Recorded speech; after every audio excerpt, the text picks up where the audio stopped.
Yo, welcome to Simple B. It's your boy P. You know what it is. Hit the subscribe button. Let's get it. So tonight, I'm gonna talk about the Panathinaikos versus Red Star. What a game! What a game, man! This game went to overtime. Like it was an amazing game, to be honest. Both teams moving the ball well, getting good looks in the first quarter. Like it was a fantastic. Great basketball game, straight up. Great basketball game. Both teams were moving the ball. Great.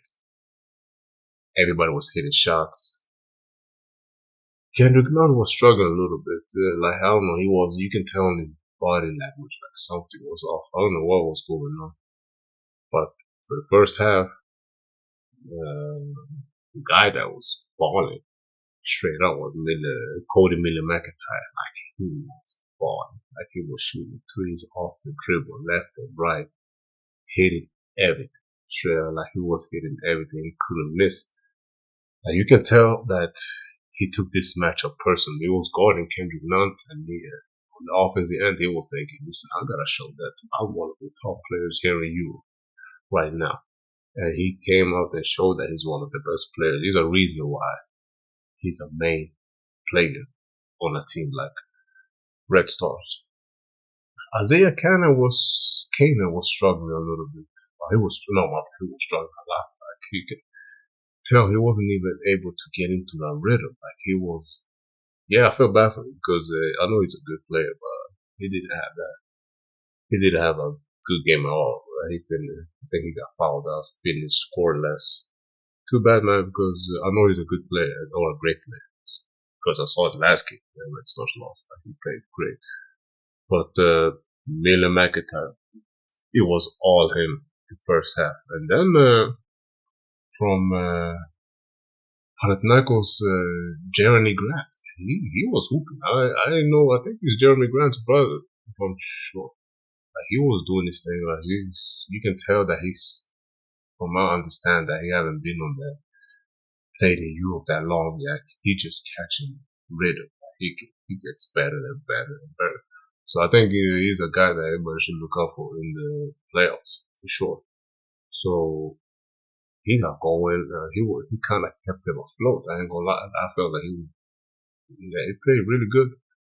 And Nemanja Neto, god damn, yo, he was just straight up balling. I'm not gonna even analyze or give y'all like a special deep breakdown on what he was doing. Like he was just catching the ball, shooting it. Like I think to the middle of the third quarter, he had only missed one shot. Like he was Miller McIntyre. Miller McIntyre had 20 points first time. Then they'll just get that straight. Like he was the best player. First 30 minutes, easy. Like he was attacking. Like he was mixing up. He didn't even force anything. Like you could just tell that he realized that I have to do more since last game. Because last game I didn't feel like he was aggressive enough when they lost against Istanbul. FA Istanbul. So this game he started off aggressive and just kept staying aggressive, like staying in attack mode, all that. And but then he got hurt. I feel bad for him, man. He twisted his ankle in the third quarter. Before we get to that, Kendrick Nunn was struggling the whole first half, but then he got going. Kendrick Nunn is a top dog.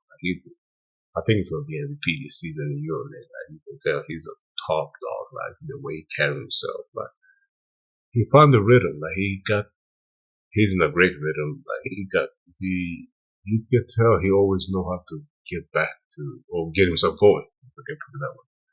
So he got himself going in the end of the second quarter, and that kind of carried that momentum over to the third and fourth.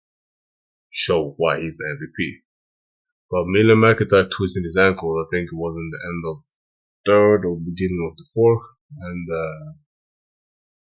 I feel bad for him because I think this was probably the best game of his life. That's how good he was playing because he was 6 points away from his career high. So that says a lot. And there was a lot of minutes left in the game. The way he was tagging didn't look like anybody would stop him today, at least. So Mila McIntyre, man, shout out to him. I'm happy that he got going. It was important for him to show that, to at least show himself. I think the ankle gonna be fine because he came back. But when he came back to the game, he didn't shoot anything. He was just basically facilitating, bring the ball up, just putting the guys in the right spot. But now, when he came back from the injury, they were just focusing on getting Nemanja Nedovic the ball, basically. So he did his thing, and one thing I gotta point out, possession arm, I think it was sometime in the third or fourth quarter. Like I mentioned a couple of videos ago, the Red Stars coach, he knows how to draw plays, especially after timeouts play. He do some crazy slip, pick and roll slip play after a timeout. I was like, yo, god damn. He keeps surprising me. Like, there's a reason why he got the job. He ain't gonna keep the job for a minute, you can tell. Shout out to the coach, man. And, but then none was rolling. I think he ended up with 30 points. Like, he was getting big buckets, basically carried up the second half. And, at the end of the fourth, Gomez took over. Hernan Gomez, he took over. Like, he hit some big shots straight up, catch and shoot, no hesitation. Hit those shots. And that's what, kind of forced the game to overtime. Because I think if he didn't hit those shots, I don't think Kendrick Nunn would probably have to go for 50 or something like that. So shout out to Hernan Gomez, like he really got going, which was nice for him to see. Like, you see a game like this. First of all, the game mattered for everybody. Like, this EuroLeague regular season have been a little crazy. Like, you could tell, like it was all about seed. You don't want to be, maybe if you're on the playing side, you don't want to play a away game, which is the case now for Red Stars. I'm saying Red Stars, but the real name is Brena Zvezda, something like that. Yeah, very down Belgrade. Big, but that's a long name. So shout out to them, man. Great club. And so they ended up in 10th place. By the way, my bad. I'm gonna look quick because it's really late. They went to overtime. Panathinaikos just took control in overtime. Right? After my McIntyre's injury, like, you can tell that that's what was missing. Petrovic was trying to do his thing, but he wasn't even. I don't think he was capable of get going like that. And Nedovic, he already did he did his job. Let me put it that way. Like, he couldn't give you anything else. Like, after a while, it's like, yo, how many threes y'all expected to hit? So I thought the guy, what's his name? I always forget his name. A big guy, Petrusev. Yeah, he had a decent game, but it felt like in the second half he won. He tried then he stopped. Like, I think he should, even if he missed a couple shots, he should just keep going because they needed his presence, like, or a big performance from him in the second half after Mila McIntyre injury for sure. So yeah, but the game went to overtime. Panathinaikos controlled the game there. They just have more firepower since Mila McIntyre the injury. Isaiah Cannon was fouled out, so it wasn't like, yo, there wasn't much they could do. Lorenzo Brown, shout out to him. He had a good game overall. Like, he was just solid, getting big buckets. Like, when Panathinaikos took a while for them to actually find the rhythm, but before that, he was basically the one I felt like just hit us weird buckets here and there. You know, some players are like that, and I think he ended up with a lot of points at the end of the day. He probably had like down, but I felt like he did a good job. But Hernan Gomez was big. Hernan Gomez was big. Gabriel was big in overtime. I think Gabriel probably had like 6 or 8 points in overtime.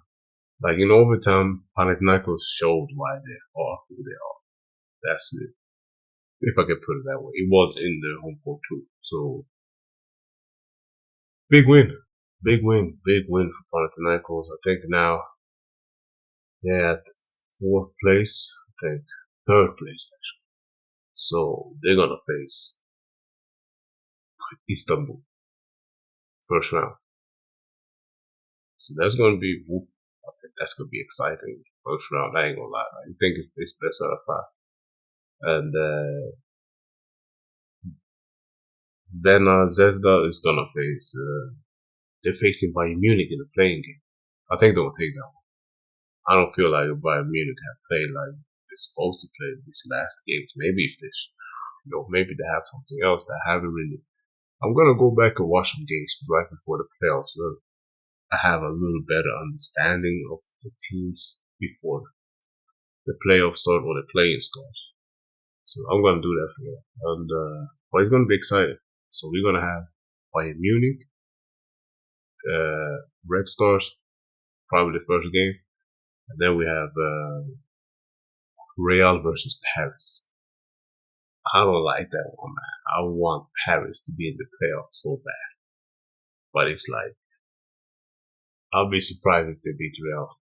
Real is just Real Madrid, man. Y'all know those Real Madrid is the kings of Europe, man, like heavyweights. So that's gonna be really, really nice. It's gonna be an exciting game, but nervous game. But I wish Paris get to the playoffs. But honestly, all these teams are crazy, man. I would love to see all of them. It feels like that. That's how exciting this whole EuroLeague have been, to be honest. You got teams like Milan and Partizan Belgrade that's gonna miss the playoffs. That says a lot. But shout out to all the other teams that fought through the whole regular season, man. And congrats to the teams that are going to the playoffs. You stay tuned. I think the first game is on Tuesday next week. So, yeah, that was it when it comes to the Panathinaikos game. I didn't watch the other games. It wasn't that important. Real got a big win yesterday. I forgot, to be honest, it was too many games to watch, so I didn't watch that one, but congrats, Tavares, big game winner. Everybody played big. Campazzo had a big game. Ibaka, my dog. Yumukwebe. He had a big, he always played good. So I think he can be a reason why they're gonna win the whole thing, to be honest, because he's like I mentioned Fournier. Like they just have been in big stages, so bro, when you have experience like that on the team, it's gonna pay off in the big stage, on the big stage. So yeah, and now we're gonna move on to the BK Eurocup Championship Game 2. Hapoel Tel Aviv versus Dreamland Gran Canaria. And that game, Gran Canaria was down 0-1. And Tel Aviv came out smoking first quarter. Like, they came out bang. Like, yo, we taking this finals. Best of the three, they're up one. They just started with hitting big shots right away. Like, it was great shot. There wasn't forcing it. Basically, they played great basketball. I thought I would do more covering around this finals, but I felt like, to be honest, now watching these two games, it was clear that Tel Aviv was a much better team. It was like, it felt like it was another level. I don't know, the budget or something, but every player on that team looked better than all the players on the other team. And the only thing that I feel like Dreamland, what I was disappointed, I thought Condit Defour would start this game because I felt like he was the only one that actually played a good game, game one. When somebody have a good game one in the finals, bro, you're already in it, man. Fuck that loyalty shit. Where, oh yeah, these guys brought us in. Nah, I'm gonna let them win it. Nah, if y'all wanna win, the way he played, you know you gotta play him more and start him, to be honest. And they realized after a while, okay, we have to play in big minutes, and that's when they came back in the game again. So, but Tel Aviv has full control. It was a 10-point game the whole first half. Like they were basically controlling the game. They just played better basketball, moving the ball quicker. The passing game is better. They had a good passing game. Wow, Dreamland is only playing pick and roll or one on one, pick and roll one on one. Like they at least y'all can end up with that, but that's all they were doing the whole game, and they did it the first game too. So I was surprised. Like Dreamland coaching wasn't I didn't like the coach or like the way their coach was coaching the game. So I think that was the difference. But overall, Shlomo Tel Aviv just looked better. They just looked so much better. Like every play just looked more sharp. Like everything. Like you can tell when they were swinging the ball, driving, kicking, extra pass, shooting. You already knew the ball was going in. You can tell the way they caught the ball. Like everything just looked fluid. Wow. With Shlomo, with the Dreamland, it didn't even look that. Like when they got even the catch and shoot, when it was open, they didn't feel like they're gonna make it. Right? I think they were just a level above that, and that's kind of like that was the case. I mean, they came back in at the end of the second quarter, and made it a little tighter. But then you can see Shlomo is a real team. They adjusted, pushed the lead right away to 8 points or something. Went into halftime, came out of halftime balling. Andrew Blaney something. He had a nice third quarter. Like he showed why he wasn't the star watch, one of the star players. Like he took over the third quarter. I think he had like 15 points or something like that. So yeah, he was hooping. Like he basically killed him. And yeah, like Dreamland, I don't know, man. Like when you're in the finals and you know it's the last game of the year, like y'all gotta start doing shit early, like testing out different schemes or something. They didn't even do that. And that's kind of fucked up. I don't know why they didn't do it. Like they didn't even throw out a 2-3 zone, another 1-2-1 that would kill them, but something just to actually make the offense just put them on their heels for a second or two. They didn't do that. They started pressing full court when there was 2 minutes left. All of a sudden, then they start doing some extra set, full court, zone press, blah, blah, blah. Like, and it was too late. Tel Aviv they already proved it through these 2 games that a full court press is not going to make the throw away a 20-point lead. Like, they pushed the lead up to 16, 20 points in the fourth quarter. It just felt like, I don't know. I thought it would be a better final, man. I was kind of disappointed. But, yet, congrats to Shlomo Tel Aviv. You know what it is. And congrats to Dreamland to make it into second place. It's still a good league. Listen, Eurocup is a good league. Everything don't have to be on the top all the time. Like EuroLeague is crazy, but Eurocup is good too. So shout out to all the players, grinding, doing the thing. And, yeah, stay tuned. I'll be back on Monday with more NBA stuff. It's kind of been a lot of EuroLeague this week, but yeah, it's gonna be some NBA. We're getting close to the playoffs, so yeah, I got a lot of content for y'all these upcoming weeks. So yeah, enjoy your weekend, man. You know what it is. Share our content. Keep spreading the channel. From next week, it's gonna be better quality. The sound quality will be better. After a while, the old HD thing is gonna be better. Hit the subscribe button.